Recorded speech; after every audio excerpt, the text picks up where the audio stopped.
looking live at the Rose Bowl in Pasadena, California. Let me just tell you guys about how Kellen Mond's been playing. I'm so proud of that guy. Couldn't be more proud of him. He grew up here in San Antonio, so I feel a certain way. Grew up training with Matt over there, Athlete USA, retired Jim, rest in peace, Skyler. I saw that kid get thrown into a game versus UCLA 4 years ago, 3.5, 4 years ago, lead the team, and then die with the team. You remember that game? It was the 42, I think. It was like a 40-point comeback, 35-point comeback. And that was my first impression of Kellen Mond. And throughout the years, Wilson, you've been a Kellen Mond vocalist. You've just called it how it was. He was very inconsistent, up and down games. He had a pretty good sophomore year because he had the players around him, but still was inconsistent a little bit that year.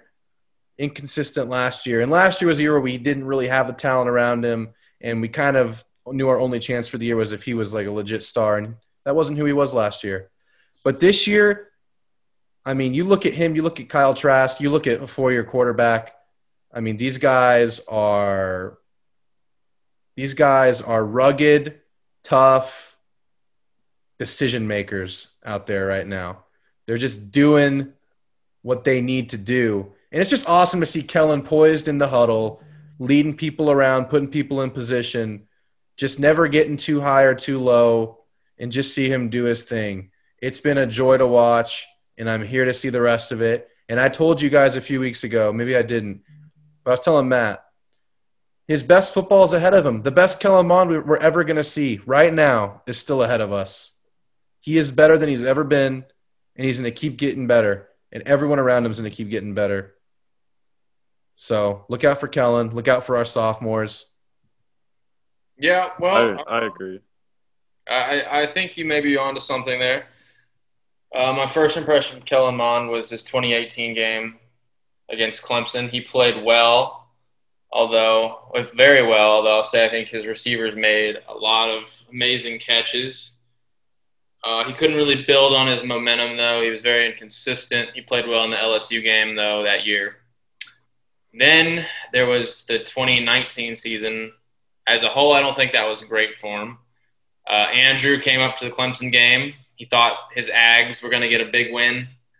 Didn't happen. A&M's offense was in disarray. Kellen Mond had some chances early in the game. He missed some wide open receivers, and from there, it just kind of went downhill. But I've been wrong about him. I thought he looked kind of bad against Vanderbilt, but since then he's been pretty good.